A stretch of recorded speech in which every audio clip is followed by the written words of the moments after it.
Ang Pilipinas ngayon. Narito na ang pinakamainit na mga balita na nakalap sa bawat sulok ng bansa. Ihahatid sa bawat Pilipino saan man kayo sa mundo. Ang Pilipinas ngayon. Pakinggan ang bawat kaganapan sa bawat lalawigan. Ito ang Pilipinas ngayon.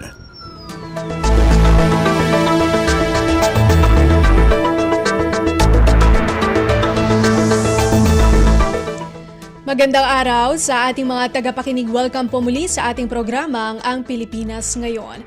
Napapakinggan po ninyo saan mang bahagi ng mundo sa pamamagitan ng ating himpilang radyo, Pilipinas World Service ng Presidential Broadcast Service.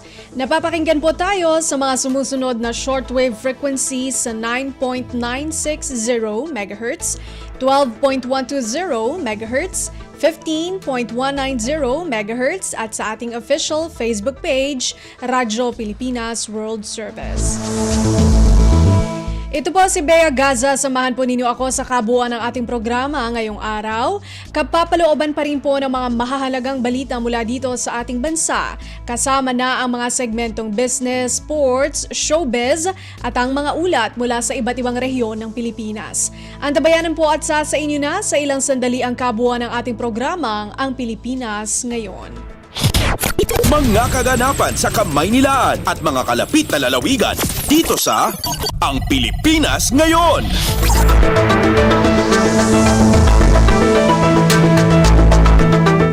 Sa ating mga balita, patuloy ang Pangulong Ferdinand R. Marcos Jr. sa pagbisita sa mga malalayong lugar sa bansa upang mamahagi ng Presidential Assistance to Farmers, Fisherfolk and Their Families o PAFF. Pinuntahan ng Pangulo ang Cordillera Administrative Region o CAR, partikular sa Luna, Apayao. Sa isang seremonya, itinurn over ng Pangulo ang ilang makinaryang pansaka at ang presidential assistance na nagkakahalaga ng 10,000 piso bawat 60 piling benepisyaryo ng mga probinsya ng Abra, Apayao, Benguet, Ifugao, Kalinga at Mountain Province. Ibinigay rin ng punong ehekutibo ang monetary support na 50 milyong piso kada probinsya ng Apayao, Ifugao, Kalinga at Mountain Province. Narito ang kabuuang talumpati ni Pangulong Ferdinand R. Marcos Jr. Masaya po ako na pagkatapos ng ilang sinubukang nating pagpunta ay sa wakas nakarating po tayo dito sa napakagandang lalawigan ng Apayao upang makasama at makumusta kayong lahat. Narito ako ngayon upang makabawi man lamang sa inyo dahil sa naudlot na pagbisita noong nakaraang taon dulot ng masamang panahon. Kamuntik na naman tayo itong araw na ito dahil yung weather talagang nagsimula na ang tag-ulan. Kaya't lahat ng pinupuntahan namin ay kailangang agahan. Kaya't inuna ko na ang Apayao. Tama rin po ang pagbisita ngayon dahil ipinagdiriwang natin ang Cordillera Month. Nais ko rin ipaabot ang aking taus-pusong pasasalamat dahil kinilala niyo po ako bilang isang adopted son ng Apayao. Ako po ay nagagalak sa titulo at pangalan na inyong ipinagkaloob sa amin na pamingalan sa akin. Muli po, maraming salamat sa inyong lahat. Agyaman ako, Nay. Higit po sa aking pasasalamat, narito po ako, kasama ng ating ilang opisyal ng pamahalaan, upang maghatid ng tulong sa ating mga minamahal na magsasaka, mangingisda, at inyong mga pamilya. Alam naman po natin, lahat ng maraming kabuhayan ang lubhang tinamaan ng El Nino noong mga nakaraang buwan at ilan sa mga naapektuhan ng matinding tagtuyot ay ang mga sakahan at palaisdaan. Kaya po, ayon sa aming datos, higit 1 bilyong piso, 1.24 billion, ang naging pinsala sa sektor ng agrikultura dito sa Cordillera Region na nakaapekto sa kabuhayan ng higit 28,000 magsasaka at mangingisda. Hindi po biro ang ganitong laki at lawak ng pagkawala. na sana ay naging pagkain ng maraming pamilya at naging kita ng ating mga kababayan. Upang gabayan kayo sa inyong muling pagbangon, mamimigay po ang Office of the President ng tigsa 10,000 piso para sa ilang piling magsasaka at mangingisda mula sa Apayao, Abra, Benguet, Ifugao, Kalinga at Mountain Province. Sa kabuuan, naglaang kami ng mahigit 260 milyong piso para sa ating mga benepisyaryo na ipapamahagi natin sa tulong ng mga pamahalaang panlalawigan ng Cordillera Administrative Region. Ang DSWD naman ay mamamahagi ng tigsa 10,000 piso rin para sa 2,500 benepisyaryo ng AKAP program. Ito po ay kasama pa rin ang ilang ahensya ng gobyerno na magbibigay ng ayuda sa ilalim ng kani-kanilang mga programa na naaagapay sa inyong kabuhayan. Sinama ko po ang ating mga kalihim na galing sa iba't ibang kagawaran dahil ito po ay aming approach sa gobyerno. Ang tinatawag namin na the whole of government approach. Ibig sabihin, pagka meron tayong proyekto, pagka meron tayong programa, ang ginagawa po namin ay ang buong pamahalaan ay tumutulong para maging matagumpay ang programa o proyekto natin. Kaya po, hindi lang po, sasabihin natin kung minsan, ito, DA lang, Department of Agriculture lang ang gagawa niyan. Hindi po, dahil nakakatulong po rin ang DSWD, nakakatulong din po ang DOLE, nakakatulong po ang DTI, nakakatulong po ang DILG. Kaya po, silang sinasama-sama natin lahat para matiyak natin na maging matagumpay ang ating mga programa. Kaya po sila ay nandito. Para po sa ating mga magsasaka, ang DA ay may mamimigay ng mga punla at samut-saring makinarya tulad ng traktora, mechanical transplanter, water pump, recirculating dryer, ilang pang mga kagamitan at pasilidad para sa pagtatanim at pag-aalaga ng hayop. Naglaan din ang DA ng pondo na nakakahalaga ng 70 milyong piso para sa Agri-Negosyo Loan Program upang matulungan kayong makapag-umpisa o mas mapalago ang inyong mga negosyo. At upang mapalakas ang implementasyon ng Agricultural Insurance Program, may inilaan din po tayong pondo na nagkakahalaga ng higit 130 milyong piso para dito sa inyong rehiyon upang mapayabong pa ang inyong mga sakahan. Magbibigay po ang NIA ng isang pump irrigation system at isang solar submersible pump at irrigation system na nakakahalaga ng 28 milyong piso para sa probinsya naman ng Kalinga. Mabibiyayaan din po tayo ng mga lalawigan ng Apayao at isang irrigation system na nakakahalaga ng 42 milyong piso. Sa BIFAR naman ay mamimigay ng ilang bangka, isang fish hatchery, ilang proyekto para sa integrated farm pond culture sa ating mga benepisyaryo dito sa probinsya. Ang DILG naman ay maghahatid ng financial assistance mula sa ating Local Government Support Fund na nagkakahalaga ng mahigit 200 milyong piso para sa ilang bayan dito sa Cordillera. Narito din po ang ating DTI na nagbibigay ng pondo para sa pagpapagawa ng ilang shared service facility para sa Abel, cacao processing, fruit and vegetable processing sa mga bayan ng Luna at ng Flora. Ang DOLE naman ay may handog naman na higit 7.5 milyong piso bilang livelihood assistance sa ilang barangay dito sa Apayao.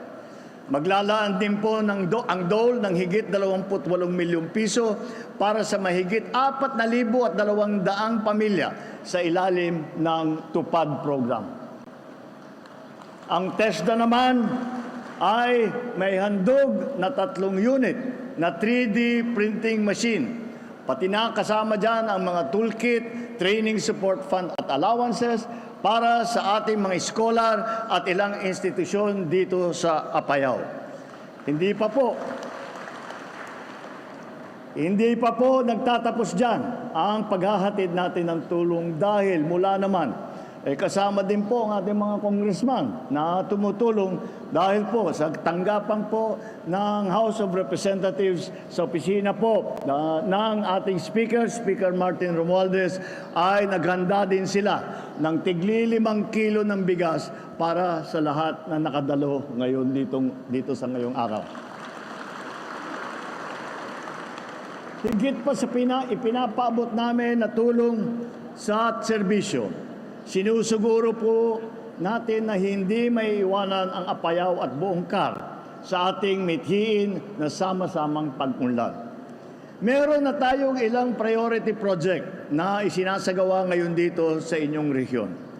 Ang ilan dito ay nasimula na gaya ng Marimay Earthfield Dam at Pidig Karasi Kalanasan Road na inaasahan nating matatapos na sa susunod na taon. Nagsimula pa yung kalsadang yan, yung mga ama natin. Ngayon lang natin matatapos. Gaano katagal. Si Ego Elias, naalala ko, matagal na, governor din ako noon eh. Matagal namin pinag-uusapan ito. Sana mabuo natin. Ngayon nga, mabubuo na natin.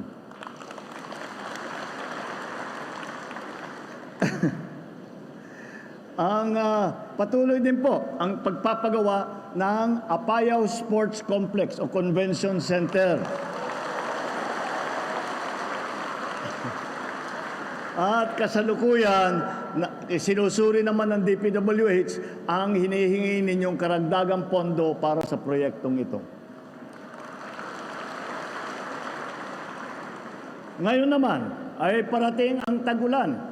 Minabuti po namin na maghanda ng pondo, pagkain, non-food item na nagkakahalaga ng higit 83 milyong piso para dito sa region. Mga minamahal kong kababayan, asahan po ninyo na hindi tumitigil ang inyong pamahala upang ipapatupad ang ating mga proyekto at programa na magsusulong ng mas maganda na buhay para sa ating magsasaka at mangingisda. Kung hindi ng lahat ng mga mamamayan at ng Apayao at buong Cordillera. At tanging hiling ko lamang ay magtulungan at magkaisa po tayo upang makamit natin ang ating magandang hangarin para sa isa't isa. Asahan ninyo na nandito lang po ako ang inyong pamahalaan na handang umagapay sa inyo sa lahat ng oras, anuman ang panahon, anuman ang problema, anuman ang pangangailangan ninyo. Kapit-bisig po natin tahakin ang daan tungo sa isang mas produktibo at masaganang bukas. Agbyag, ti manalon tayo. Agbyag, ti manganap tayo. Agbyag, ti bagong Pilipinas. Diyos tiyagni na kadakayamin na po na imbag nga daw yung amin ako. Si Pangulong Ferdinand R. Marcos Jr. Pasada ng mga balita mula sa Pilipinas para sa mga Pilipino saan man sa mundo. Ang Pilipinas ngayon.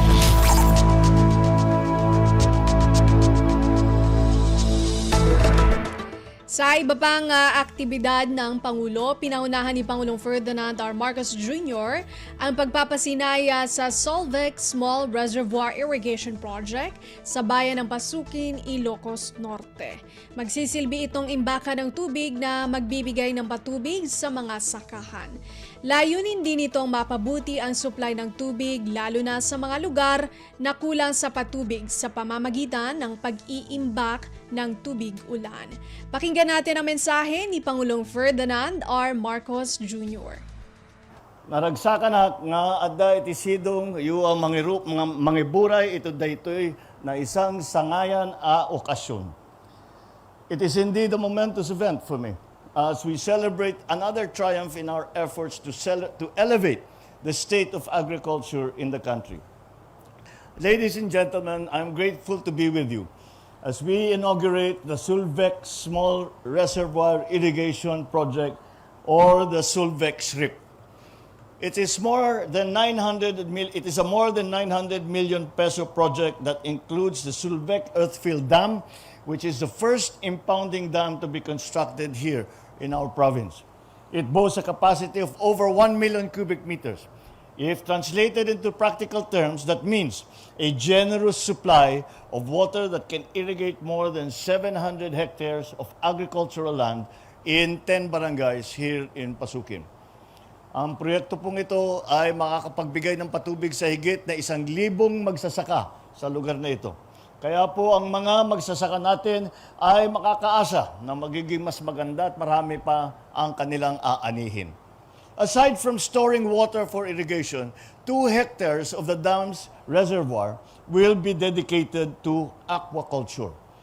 The NIA is also planning to develop the Sulvec SRIP to accommodate a hydropower plant facilities for recreation and tourism. In fact, I was looking around. One of the things that we discovered when we do these things, when we have a dam, when we put a dam and there is a lake, immediately it is a potential tourist spot. And that's something that we can think about. And besides, what we can add to the hydroelectric power and the aquaculture that we are going to get from this Earthfield Dam is also the magpalutang tayo ng solar na para meron tayong power para nga kung makapag-develop tayo ng tourist destination dito, meron na tayong pagkukuhanan ng kuryente. The implementation of this may have been long and laborious, but knowing how many communities will benefit and how much impact it will make on their day work, it is impossible not to be excited and happy. So allow me to recognize some of the few people who have worked very hard to make this a reality. First, I would like to acknowledge our engineers, our architects, and construction workers who have relentlessly worked to ensure the integrity of the structure, operation, and maintenance of this program. And perhaps you may think that that your task in building this is just another job to meet the needs of your respective families. I have to tell you, it is much more than that. This project is a testament to Filipino mark of excellence which has contributed significantly to our efforts in rebuilding our nation and providing a better environment for the next generations. To the officials and staff of NIA, your perseverance has led to the accomplishment of this project. And while we celebrate the realization of this undertaking, the challenge for us moving forward is to keep delivering our promises and for the aspirations of our people. I was just having a quick discussion with Secretary Kiko. Kailangan pa natin daan-daan na ganito. This is what we need, hundreds of this around the country. Kaya please see to it that the operations of the Sulvec SRIP will be smooth and dependable so that we can keep our word to our citizens and we can inspire more programs, more projects like this all around the country. And with the leadership and support that this administration is always ready to provide, I enjoin you to spare no effort in the execution of our other plans and projects. So let us exhibit how government works under the banner of Bagong Pilipinas. At bilang panghuli, sa ating mga minamahal na magsasaka, kaagapay ninyo ako at ang buong pamahalaan ng Pilipinas sa pagkamit ng isang masagana at maginhawang bukas. Hindi dito nagtatapos ang ating mga hakbang upang makamit natin ang bagong Pilipinas, ang isang bagong Pilipinas kung saan ang lahat ay may pagkakataon at kakayahan na pagyamanin ang kanilang kaalaman, galing at pamumuhay para sa kanilang sarili, para sa kanilang mga pamilya, at para sa ating minamahal na Pilipinas. Isang bagong Pilipinas kung saan ang pamahalaan at ang mga sangay nito ay kumikilos ng mabilis, mabisa at puno ng pagmamahal sa kapwa at sa bansa. Kaya patuloy po tayong magkaisa para sa ating mga mithiin at para sa ating minamahal na inang bayan. So once again, I extend my warmest gratitude to all the minds, hands, and hearts that turned this dream into reality. I am sure that like me,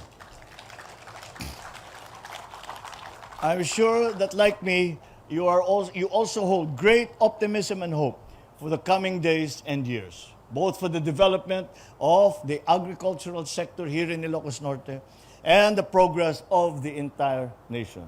Mabuhay ang bagong Pilipinas, Dastiagnina, na imbagnal daw kadakyan. Si Pangulong Ferdinand R. Marcos Jr. Kumpleto, detalyadong balitaan, di papahuli sa mahahalagang kaganapan. Kamustahin ang inang bayan, ang Pilipinas ngayon.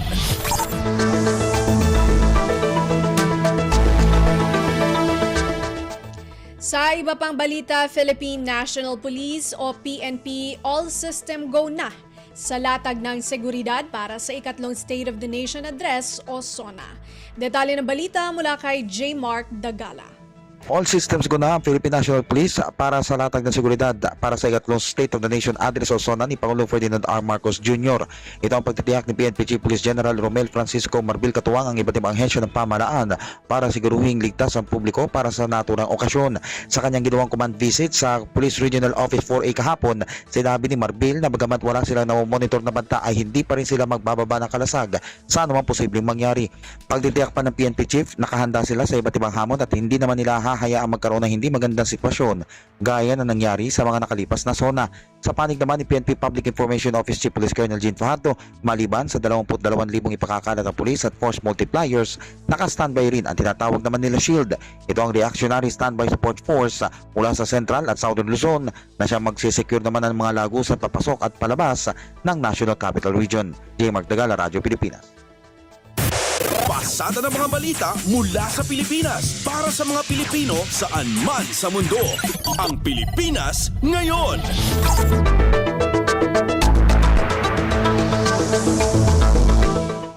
Samantala, Philippine National Police o PNP aarestuhin ang sinumang magsusunog ng effigy sa pagsasagawa ng kilos protesta sa ikatlong State of the Nation Address o SONA ng Pangulong Ferdinand R. Marcos Jr. Ang ulat mula kay Leo Sarne. Aarestuhin ng Philippine National Police ang sinumang magsusunog ng effigy sa pagsasagawa ng kilos protesta sa ikatlong State of the Nation Address o SONA ng Pangulong Ferdinand Marcos Jr. sa Lunes. Ito ang inihayag ni PNP Public Information Office Chief Police Colonel Jean Fajardo kasabay ng pagsabi na ang pagsusunog ng anumang bagay sa lansangan ay ipinagbabawal ng Section 13 ng Batas Pambansa 880. Sinabi ni Fajardo na striktong ipatutupad ng PNP ang batas dahil sa panganib na dulot sa publiko at posibleng perwisyo sa mga motorista ng pagsusunog ng effigy sa lansangan. Bukod dito ay nagdudulot pa niya ito ng polusyon sa kapaligiran. Binigyang din ni Fajardo na hindi ito pagsikil sa kalayaan ng mga magsasagawa ng kilos protesta dahil may limitasyon ang freedom of expression kung ito ay lumalabag sa batas. Mula sa PNP, ito si Leo Sarne para sa Radyo Pilipinas. Kumpleto, detalyadong balitaan, di papahuli sa mahahalagang kaganapan. Kamustahin ang inang bayan, ang Pilipinas ngayon.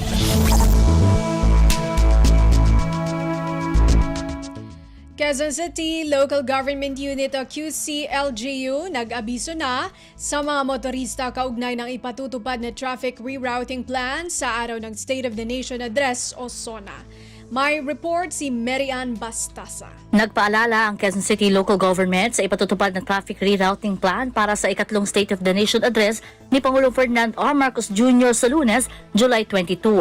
Binuo ito ng MMDA katuwang ang Task Force SONA 2024, PNP, Quezon City Police District, Presidential Security Group at ng Quezon City Transport and Traffic Management. Ayon sa LGU, magkakaroon ng zipper lane o counterflow sa Commonwealth Avenue para bigyan daan ang mga sasakyan ng mga opisyal ng gobyerno at mga bisitang papunta ng Batasang Pambansa Complex. Samantala, isasara naman sa mga pampublikong sasakyan ang Batasan IBP Road simula alas 8 ng umaga ng July 22 bilang bahagi ng mga hakbang sa seguridad para sa ikatlong sona ng Pangulo. Pinapayuhan naman ng mga motorista na dumaan sa mga alternatibong ruta dahil sa inaasahang mabigat na daloy ng trapiko sa Commonwealth Avenue at sa paligid ng Batasang Pambansa Complex. Ito si Meran Bastasa para sa Radyo Pilipinas. Pasada ng mga balita mula sa Pilipinas para sa mga Pilipino saan man sa mundo. Ang Pilipinas ngayon. Panukala na magtatatag ng kadiwa sa buong bansa makatutulong sa mas pinalawak na Bigas 29 program. Magulat si Kathleen Forbes. Ginikayat ni Agri-Party List Representative Gilbert Lee ang Pangulong Ferdinand R. Marcos Jr. na isama sa priority measures ang Kadiwa Agri-Food Terminal Act. Ito ay sa gitna ng plano ng pamahalaan na palawigin ang Bigas 29 program. Sa ilalim kasi ng panukala gagawing batas ang pagtatayo ng mga Kadiwa centers sa lahat ng lungsod at munisipalidad sa bansa. Batay na rin sa anunsyo ni Agriculture Secretary Francisco Q. Laurel Jr., simula August 1 ay aakyat na sa 23 na Kadiwa stores sa NCR at 3 provincial areas ang makakapagbenta ng 29 pesos kada kilo ng bigas. Apela pa ni Lee kay Laurel gawing standard operating procedure na otomatikong ilaan ng NFA ang aging stocks and unhusked palay para sa naturang rice subsidy program. Ito si Kathleen Forbes para sa Radyo Pilipinas. Kumpleto, detalyadong balitaan, di papahuli sa mahahalagang kaganapan. Kamustahin ang inang bayan, ang Pilipinas ngayon.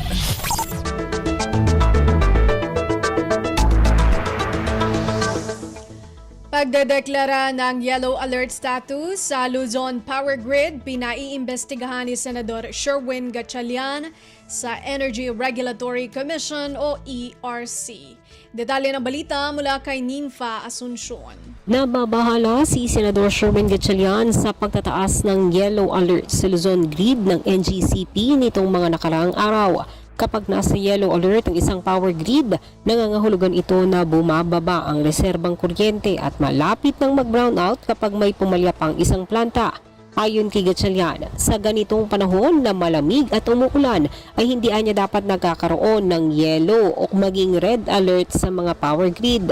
Dinagdag pa naman mabatas kapag ganitong tag-ulan ay dapat tumatakbo ang hydropower plants ng bansa. Dahil dito nanawagan ng senador sa Energy Regulatory Commission o ERC na silipin agad ang sitwasyon dahil para sa kanya ay hindi ito karaniwan na nangyayari sa ganitong klima. Ito si Ninfa Asuncion para sa Radyo Pilipinas. Pasada ng mga balita mula sa Pilipinas para sa mga Pilipino saan man sa mundo. Ang Pilipinas ngayon.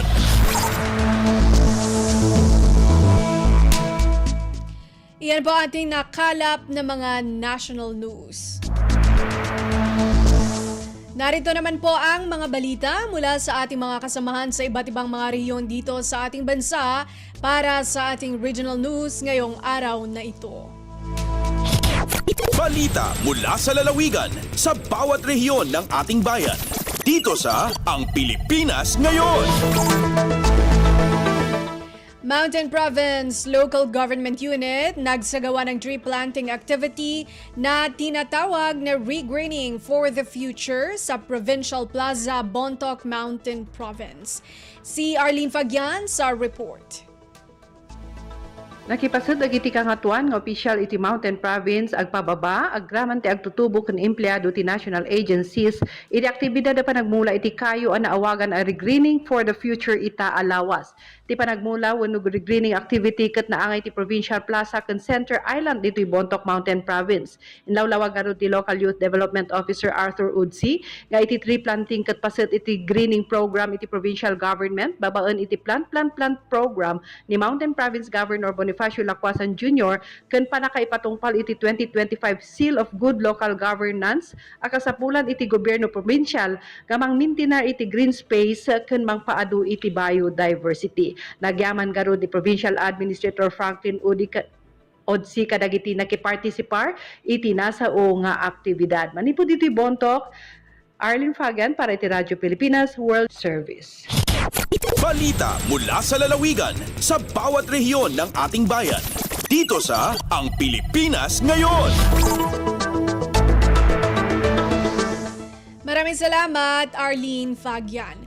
Puro kalusugan program ng Department of Health nakatakdang ilunsad ng Local Government Unit o LGU Dagupan. Magbabalita si Verna Beltran ng RP Dagupan.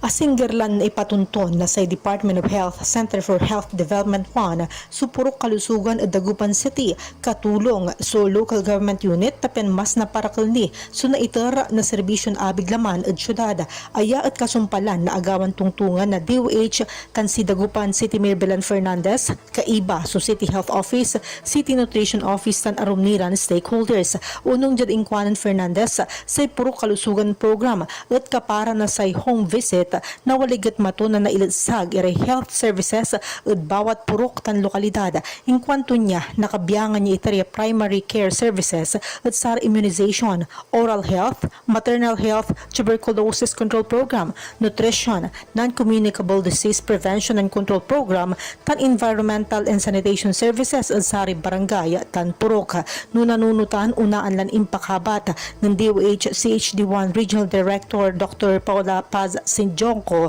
at agawan kapihan sa Bagong Pilipinas na ginapuan la so pandetermina at saripasan na mas mga kailangan na serbisyon abig laman tapen nagawan so target na DOH na naipatuntun laya at sayan taon at Ilocos Region. Malalapod Radyo Pilipinas Dagupan, siya si Verna Beltran para Radyo Pilipinas World Service.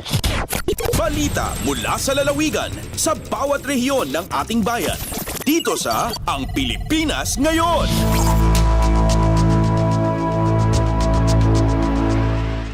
Maraming salamat, Verna Beltran. 300 na pamilyang nagtapos sa 4P sa San Pedro City, Laguna, inendorso sa Local Government Unit o LGU. Ang detalye mula kay Mara Grezula ng RP Lucena.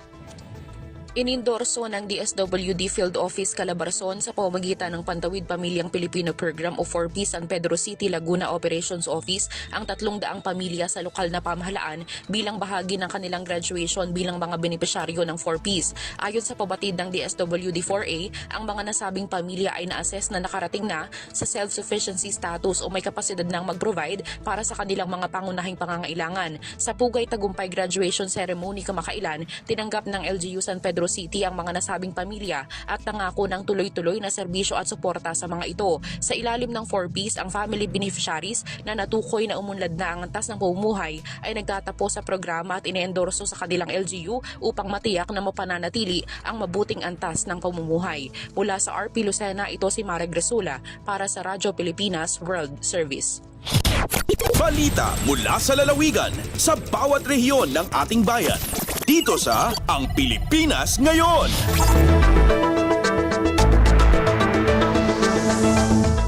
Maraming salamat, Mara Grezula. Bilang ng mga rehistradong commercial feed dealers sa Puerto Princesa at Palawan, umaabot lamang sa 13 ayon sa Department of Agriculture o DA. Narito si Jillian Faye Ibanez ng RP Palawan.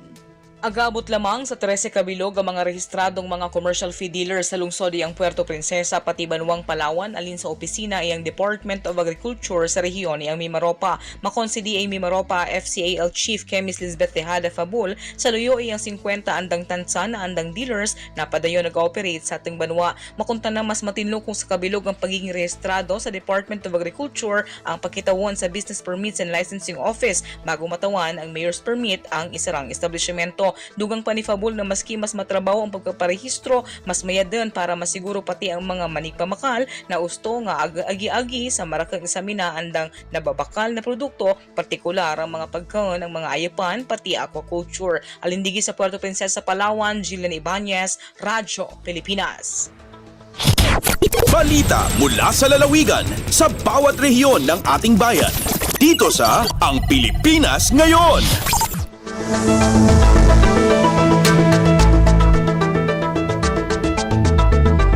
Maraming salamat, Jillian Faye Ibanez. Groundbreaking ceremony ng itatayong mga Local Government Support Fund. Support to the Barangay Development Program o LGSF SBDP 2024 projects isinagawa sa Villarreal, Samar. Narito si Charmaine Perito ng RP Calbayog. Gindumara sa Barangay Conant ug Barangay Cambagyo bungto San Villarreal Summer and groundbreaking ceremony sa tulong nga Local Government Support Fund support to the Barangay Development Program LGSF SBDP 2024 projects. Ang kada barangay nakakarawat tag 2.5 milyones ka pesos para sa development projects. Nag-focus ang Barangay Conant sa pagkonkreto farm to market road, samtang ang inisyatibo sa Barangay Cambagyo mao ang konstruksyon sa health station ug probisyon sa renewable energy-based electrification. Sa mensahe ni DILG Summer Provincial Director Judy Batulan, iya gintagan doon ang commitment sa gobyerno pagpaduso sa ginsisiring nga mga proyekto ug ang importansya sa pag-uswag sa komunidad. Iya naman ginaghat ang mulupyo nga tagan value ang mga oportunidad nga darasan mga inisyatibo. Tikang sa Radyo Pilipinas Calbayog, Charmaine Perito para sa Radyo Pilipinas World Service. Balita mula sa lalawigan sa bawat rehiyon ng ating bayan. Dito sa Ang Pilipinas Ngayon.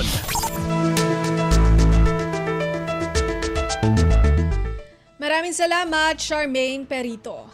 Mataas na accomplishment rate ng Department of Public Works and Highways o DPWH 2nd District Engineering Office sa Surigao del Sur, ibinida.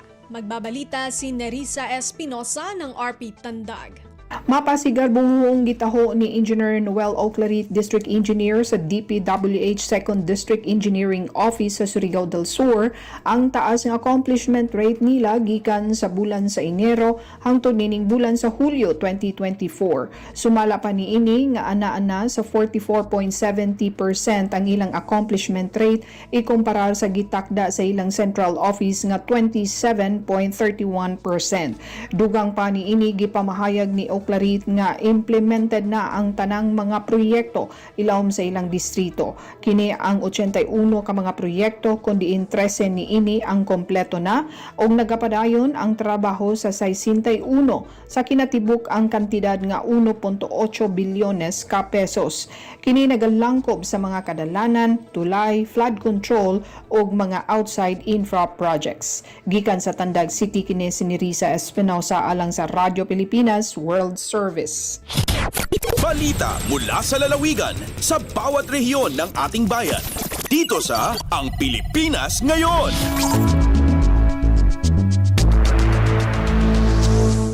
Maraming salamat kay Nerissa Espinosa.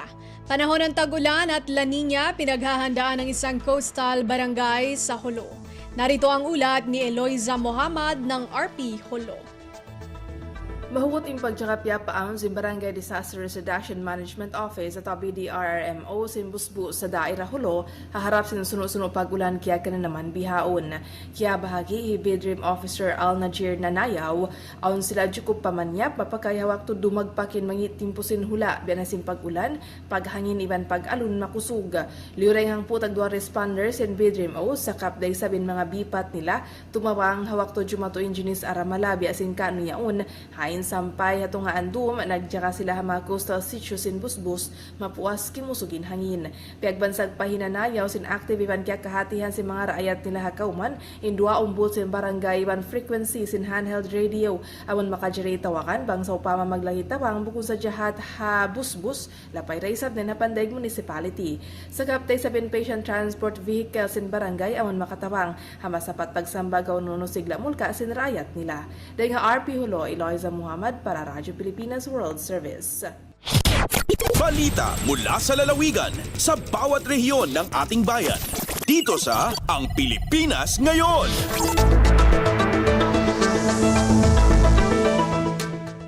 Maraming salamat, Eloisa Mohamad.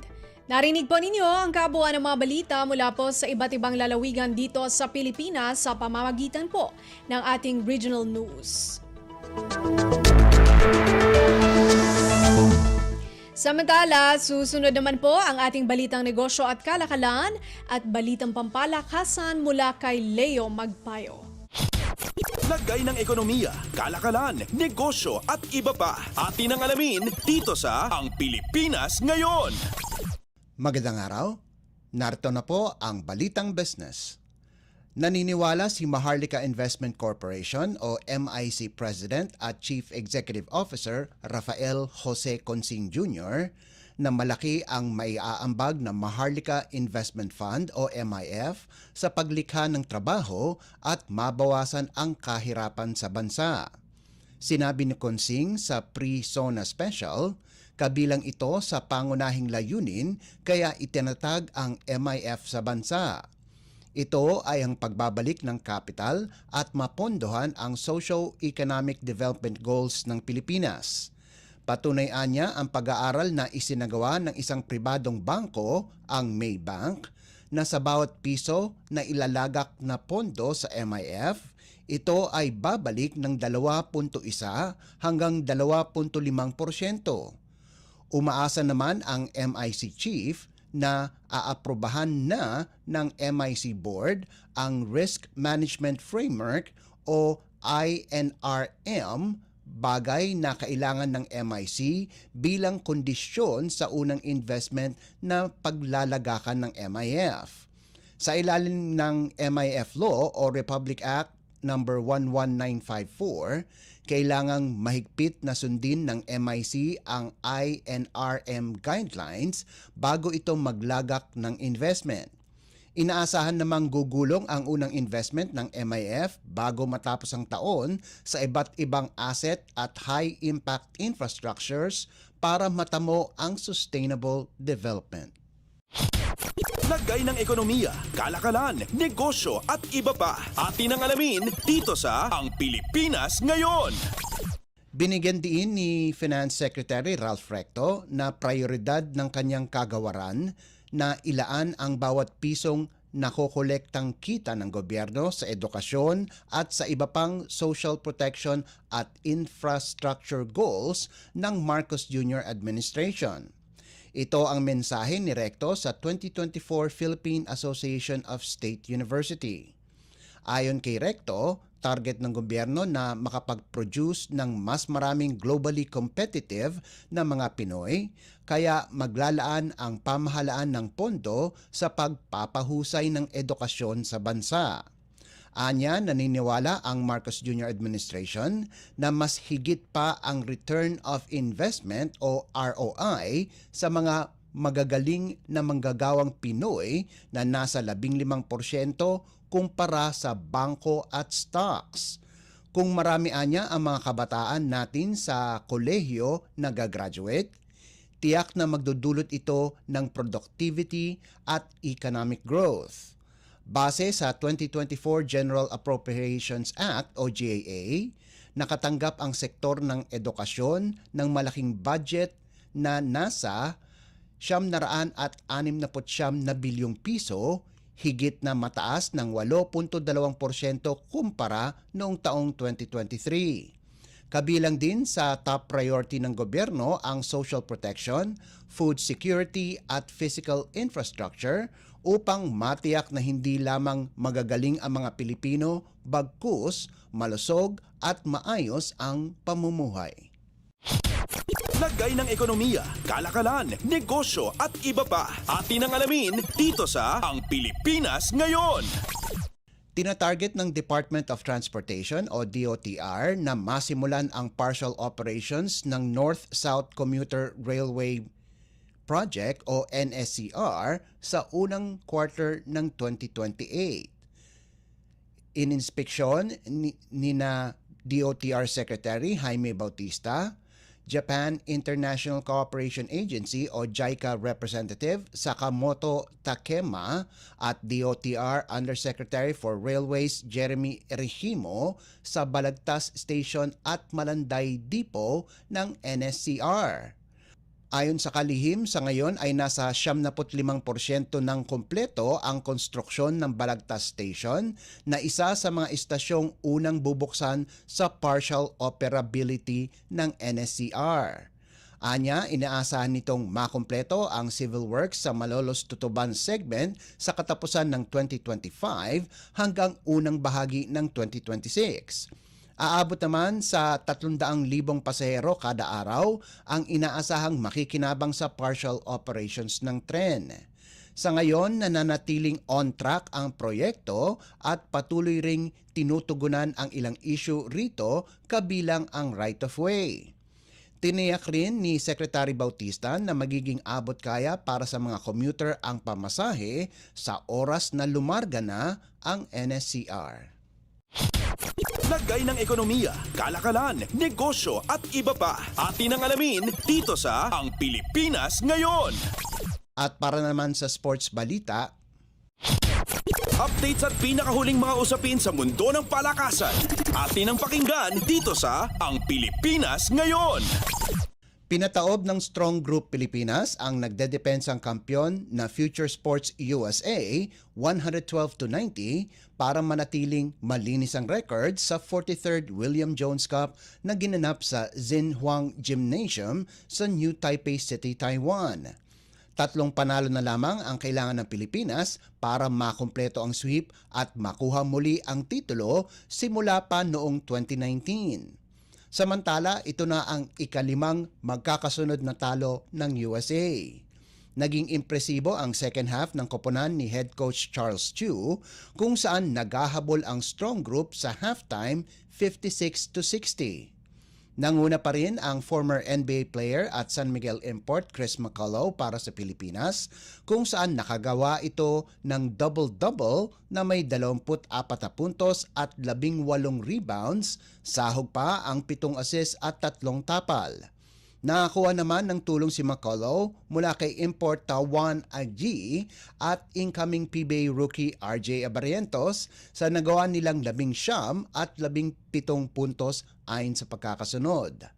3 pang players ng Strong Group ang nakapagrehistro ng double digits kung saan nakalikom ng 11 puntos si Jordan Heading at kapwa si Ange Kwame at Allen Liwag ay nakagawa ng 10 puntos bawat isa. Ang pinakamalapit na katunggali ng Strong Group ay ang Chinese Taipei Team A na parehong wala pa ring talo sa loob ng 4 na laban. Updates at pinakahuling mga usapin sa mundo ng palakasan. Atin ang pakinggan dito sa Ang Pilipinas Ngayon. Nakapasok sa second round ng W100 Victoria Gasteiz International Tennis Federation o ITF tournament si Filipina tennis star Alex Ayala pagkatapos payukuin si Dutch qualifier Lian Tran 6-4, 6-2 sa Espanya. Susunod na mga kalaban ng 5th seed na si Ayala ang Espanyol na si Lucia Cortez Llorca. Binuksan ng unseeded na si Llorca ang kanyang kampanya ng panalo laban sa Turkish qualifier na si Pemra Ozgen 6-2, 6-1.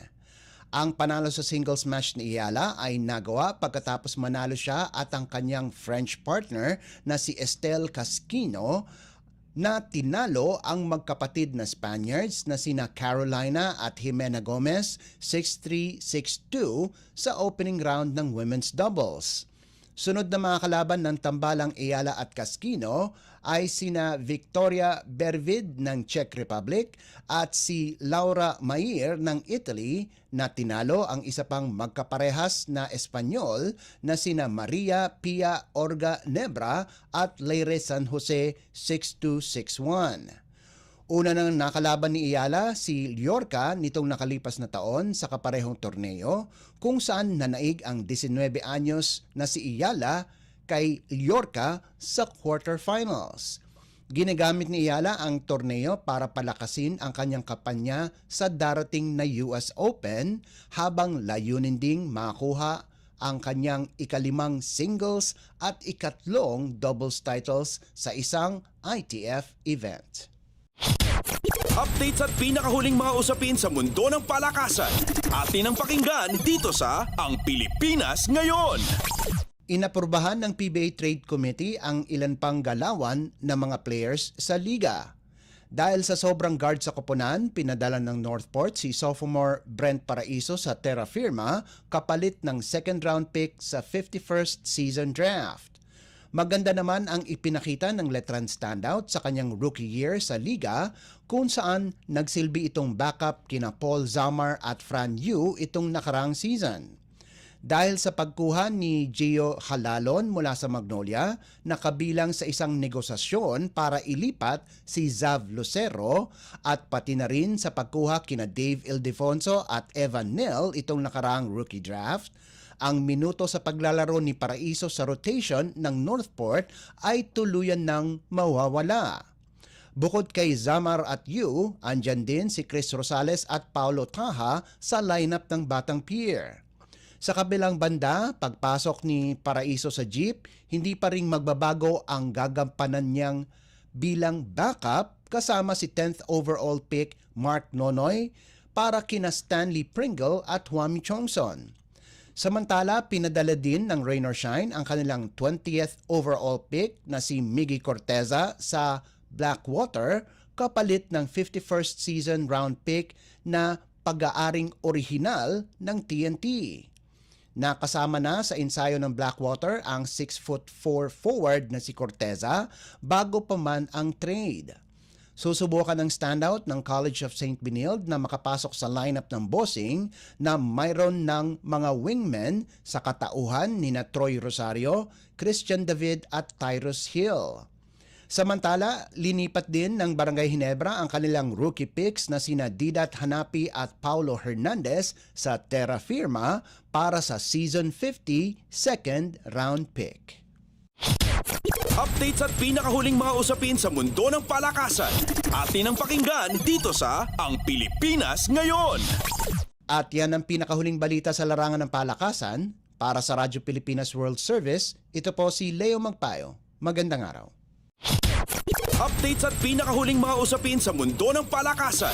Atin ang pakinggan dito sa Ang Pilipinas Ngayon.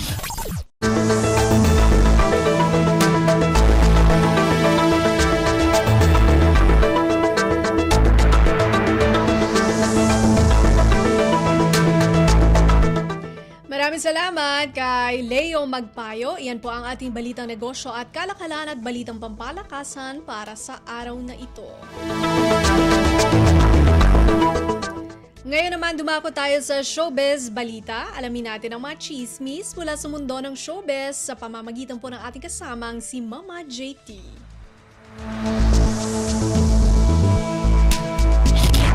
Ang latest, ang hottest sa showbiz and entertainment. Heto na sa Ang Pilipinas Ngayon.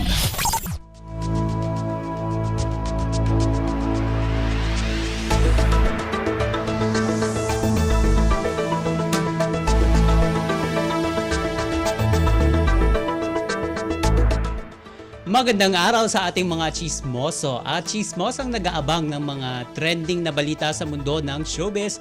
Ito na ang ratsyada ng mga chika. Una sa ating storya, nagbigay ng mabigat na rason ang singer na si Jessa Zaragoza kung bakit ayaw na niyang bumida sa isang teleserye. Sa press con para sa paparating na major concert ng kanyang asawang si Dingdong Avansado, natanong ito kung bakit ayaw na nitong bumida sa isang teleserye. Sabi ni Jessa, ayaw niyang gumawa ng teleserye dahil nangangailangan ito ng commitment na bawal o ma-absent bilang bahagi ng kontrata. Dagdag pa niya, ayaw niyang tumanggap ng ganoong proyekto dahil sa puyat na idinudulot nito. Paliwanag pa ni Jessa, prioridad niya ngayon ang kanyang pamilya. At aminado naman siya na hindi na ito bumabata kaya nagiging mapili na ito sa kanyang mga kukuning commitments. Samantala sa nasabi ring press con, itinanggi niya ang chika na iiwan na nila mag-asawa ang mundo ng showbiz. Sabi ng mag-asawa, feeling blessed sila sa mga biyaya ng trabaho na kanilang natatamasa. Ang latest, ang hottest sa showbiz and entertainment. Heto na sa Ang Pilipinas Ngayon.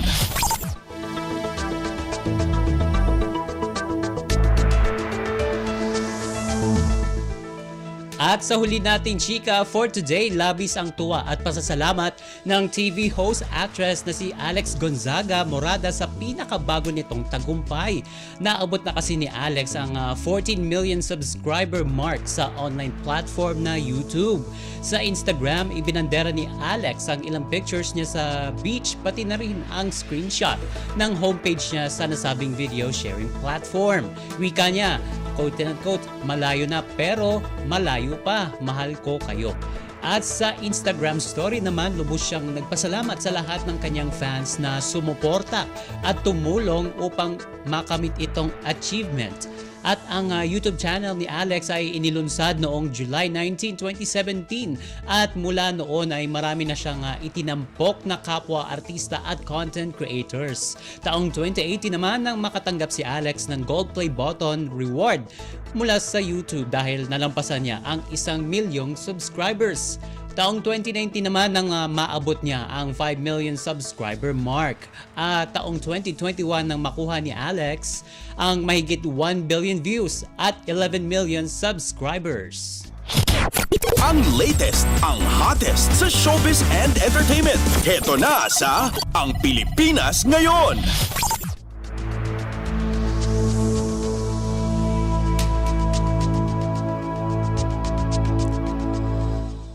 At wala na tayong oras para sa ating balitang artista. Maraming salamat mga kachismis sa paikinig sa aking mga chika for today. Ako po si Mama JT para sa Radyo Pilipinas World Service. Ang latest, ang hottest sa showbiz and entertainment. Heto na sa Ang Pilipinas Ngayon.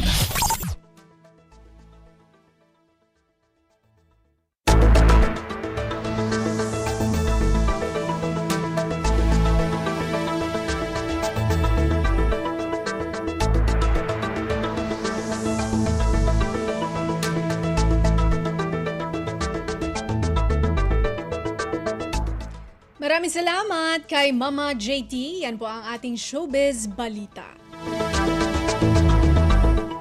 Narinig po ninyo ang kabuuan ng ating programang Ang Pilipinas Ngayon. Maraming salamat sa ating mga nakasama sa technical side, kina Milo Dionela, Susan Aison at Anthony Pimentel. Maraming salamat din sa ating executive producers Steph Vicente, Jerome Toledo, sa mga nagulat mula sa iba't ibang lalawigan ng ating bansa para sa ating regional news. Maraming salamat kay Leo Magpayo na naghatid sa atin ang ating balitang negosyo at kalakalan at balitang pampalakasan. Kay Mama JT para sa showbiz balita, kay Erwin Peñano na nakaagapay sa atin. At maraming salamat din sa ating station manager, Mr. Ray Sampang.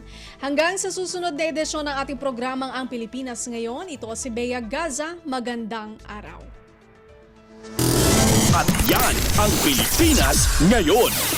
Muling samahan si Ben Blones sa parehong oras at alamin ang pinakahuling mga kaganapan at balita saan man kayo naroon. Ang Pilipinas Ngayon.